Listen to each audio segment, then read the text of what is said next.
मेरे 4 बच्चे ने, मियाँ मजदूरी करदा। तुसीं आटा मस्क राशन घल्लिआ, राता तंदरुस्ती दे, बच्चों दे, भैनों भाइयों दे, माँ बाप दी दे।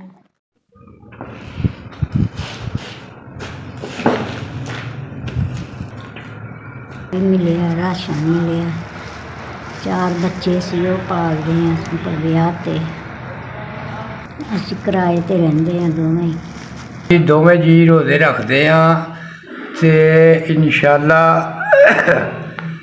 असी सारे रोज़े रखने हैं। और कुरान भी पढ़दा, मैं अजान भी देना, जमात भी कराउना।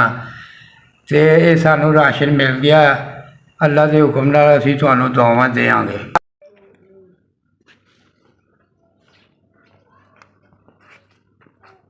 मैनू 5 किलो आटा भी खिलाया, राशन खिलवाया। बच्चे ने 4, ताड़ी जिंदगी करे। मेरे 4 बच्चे ने, 2 बच्चे रोज़े रखते, मियाँ मेरा फरीचा नशा करदा, नशे दे विच फड़िया गया। कदे काम करके, बर्तन साफ करके अपने बच्चे पालन डे। अस्सलामुअलैकुम।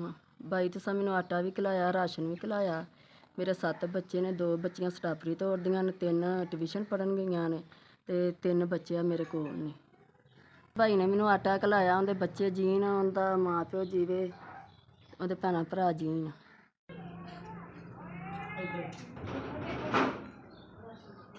बाबा तुहाडा भला करे। मेरा पुत्तर माड़ा वा, तुसीं राशन भेजिआ, अल्लाह तुहानूं भला करे, अल्लाह तुहानूं बहुता दे, अल्लाह सब तो ज़्यादा तुहानूं दे।